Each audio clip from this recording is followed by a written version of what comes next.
एक अरबी शख्स ने मुझे एक रात गुजारने के 5,000 रियाल पेश किए।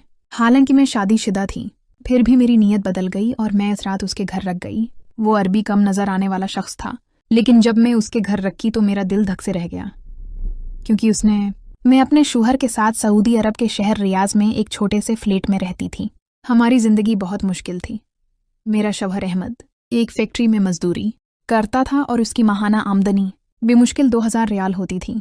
किराया, बिजली, पानी के बिल और रोजमर्रा के अखराजात निकालने के बाद हमारे पास कुछ भी नहीं बचता था। रात को जब हम दोनों बिस्तर पर लेटते तो अहमद अक्सर कहता, अल्लाह हमारी मदद करेगा, सब्र करो। लेकिन मैं अंदर ही अंदर घटती रहती। हमारी शादी को 5 साल हो चुके थे, लेकिन अल्लाह ने हमें औलाद से नवाजा नहीं था। डॉक्टरों के चक्कर लगाने, दवाइयां खाने और दुआएं मांगने के बावजूद मेरी गोद सनसान रही। एक दिन जब मैं अपने फ्लैट की बालकोनी में कपड़े सिखा रही थी तो हमसाई की खातून फातिमा ने दरवाज़ा खटखटाया। वो बोली, बेटी तुम्हें काम चाहिए? एक अमीर अरबी घराने को एक काबिल एतमाद खातून मुलाजमा की ज़रूरत है। मैंने हैरान होकर पूछा, क्या काम होगा? फातिमा ने बताया, सिर्फ खाना पकाना और बर्तन धोना है। बाकी घर के कामों के लिए दूसरी मुलाजमाएं मौजूद हैं। तनख्वाह 5,000 रियाल माहाना होगी। मैंने अपने शोहर से मशूरा किया तो वो फौरन राजी हो गया। अगले दिन सुबह 10 बजे मैं फातिमा के साथ इस अरबी घराने के घर पहुंची।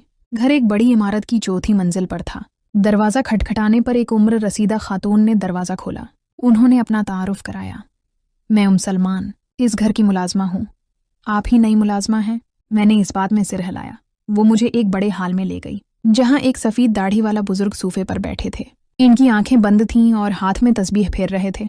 फातिमा ने आहिस्ता से बताया, ये शेख अब्दुल्ला हैं, घर के मालिक। वो नाबीना हैं। शेख अब्दुल्ला ने मेरी आवाज़ सुनकर सिर उठाया और नर्म आवाज़ में कहा, अहलन व सहलन, तुम्हारा नाम क्या है बेटी? मैंने जवाब दिया, आमना। उन्होंने मुस्कुराकर कहा, आमना, तुम्हें खाना पकाना आता है? जी हाँ, मैं अच्छा खाना पका लेती हूँ। शेख अब्दुल्ला ने सलमान से कहा, उसे किचन दिखा दो और काम समझा दो। किचन बहुत बड़ा और जदीद सामान से लेस था। सलमान ने मुझे बताया कि सुबह 10 बजे से रात 9 बजे तक काम होगा। दोपहर को 2 घंटे का आराम मिलेगा। मेरा बुनियादी काम नाश्ता, दोपहर और रात का खाना तैयार करना था। जब मैं किचन से बाहर निकली तो एक छोटी सी बच्ची को देखा जो दीवार से लगकर खड़ी थी। उसकी उम्र तकरीबन 10 साल होगी। उसके चेहरे पर उदासी थी। मैंने सलमान से पूछा, ये बच्ची कौन है? उसने जवाब दिया, ये शेख अब्दुल्ला की बेटी लेली है। उसकी माँ का इंतकाल हो चुका है। मुझ पर एक अजीब सी कैफियत तारी हो गई। मैं बच्ची के करीब गई और उसके सर पर हाथ रखा। वो मेरी तरफ देखने लगी। मैंने मुस्कुराकर पूछा, तुम्हारा नाम लेली है? उसने हाँ में सर हिलाया। मैंने महसूस किया कि उसे प्यार की शदीद ज़रूरत है। इस दिन से मैंने लीली की देखभाल करना शुरू कर दी। सुबह जब मैं घर पहुंचती तो सबसे पहले उसे नाश्ता कराती, उसके कपड़े दरस्त करती और उसके साथ बैठकर बातों में वक्त गुजारती। शेख अब्दुल्ला बहुत मेहरबान इंसान थे। वो रोज़ाना मुझसे लैली के बारे में पूछते। एक दिन जब मैं घर जाने लगी तो उन्होंने मुझे अपने कमरे में बुलाया। उन्होंने अपनी जेब से 3,000 रियाल निकाले और मेरी तरफ बढ़ाते हुए कहा, ये तुम्हारे लिए हैं। मैं हैरान रह गई। लेकिन जनाब, आप तो मेरी तनख्वाह पहले ही देते हैं। उन्होंने मुस्कुराकर कहा, ये अजाफी है। तुम मेरे घर की इज्जत अफजाई करती हो और मेरी बेटी का ख्याल रखती हो, लेकिन ये बात किसी को न बताना। मैंने पैसे ले लिए, लेकिन दिल में एक अजीब सी बेचैनी महसूस हुई। घर वापस जाकर मैंने अहमद को पैसे दिखाए तो वो बहुत खुश हुआ। उसने कहा, अल्लाह ने हमारी दुआएं सुन ली हैं। लेकिन मैं सोचती रही कि शेख अब्दुल्ला ने मुझे ये पैसे क्यों दिए हैं? क्या उनके दिल में कोई और इरादा था? लेकिन फिर मैंने सोचा कि वो तो नाबीना है और उम्र में मेरे वालिद के बराबर हैं। कुछ दिन बाद जब मैं लेली को कहानी सुनाने बैठी तो उसने अचानक मुझे गले लगा लिया और कहा, आमना खाला, आप मेरी अम्मी बन जाओ। मैंने उसे चमटाकर प्यार किया। इस दिन मुझे पहली बार महसूस हुआ कि अल्लाह ने मुझे औलाद नहीं दी तो शायद इसलिए कि वो मुझे लेली जैसी बेटी देना चाहता था। कुछ हफ्तों बाद एक अजीब वाकया पेश आया। एक रात जब मैं घर वापस जाने की तैयारी कर रही थी, शेख अब्दुल्ला ने मुझे अपने कमरे में बुलाया। उनके चेहरे पर गहरी परेशानी के आसार थे। आमना, तुम्हें कल रात यहाँ रखना होगा। लेली को शदीद बुखार है और वो मुसलसल तुम्हारा नाम ले रही है। मैंने घबरा कर कहा, लेकिन जनाब, मेरा शौहर।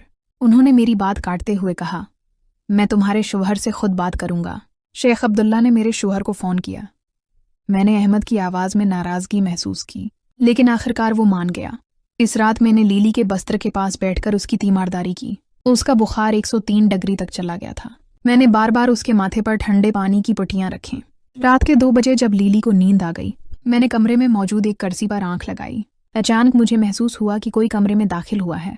मैंने आंखें खोलें तो शेख अब्दुल्ला को देखा, जो अपनी छुरी के सहारे आहिस्ता से चल रहे थे। लीली कैसी है? उन्होंने पूछा। अब उसका बुखार जरा कम हो गया है जनाब। शेख अब्दुल्ला ने लीली के बस्त्र के किनारे बैठकर उसका माथा छुआ।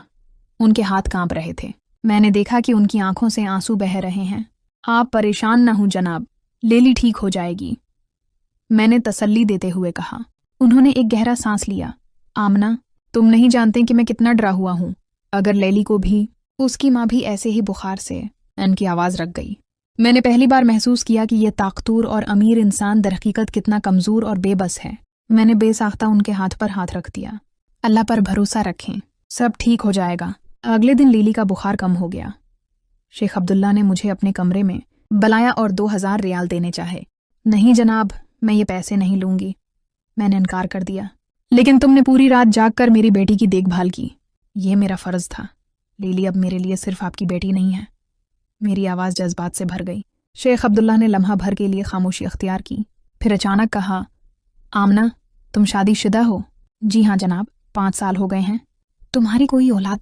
नहीं जनाब, अल्लाह ने अब तक औलाद नहीं दी। शेख अब्दुल्ला के चेहरे पर एक अजीब सी कैफियत तारी हो गई। उन्होंने कुछ कहना चाहा, फिर रख गए। आखिरकार सिर्फ इतना कहा, तुम अच्छी लड़की हो आमना, अल्लाह तुम्हें इजर देगा। इस वाक़ये के बाद से शेख अब्दुल्ला मेरे साथ और भी मेहरबान हो गए। वो अक्सर मुझसे घरेलू मामलात में मशूरा लेने लगे। लीली और मेरा रिश्ता दिन बह दिन गहरा होता गया। वो मुझे अम्मी कहने लगी, अगरचा मैं उसे मना करती रहती। एक दिन जब मैं लीली को स्कूल छोड़ने गई तो वापसी पर सलमान ने मुझे बताया कि शेख अब्दुल्ला मुझे फ़ौरन मिलना चाहते हैं। मैं उनके कमरे में दाखिल हुई तो उनके चेहरे पर गैर मामूली सरगर्मी नज़र आ रही थी। आमना, बैठो, उन्होंने कहा। मैंने तुम्हारे बारे में एक फ़ैसला किया है। मैंने पूछा, क्या फ़ैसला जनाब? मैं चाहता हूँ कि तुम और तुम्हारा शौहर मेरे घर में ही रहो।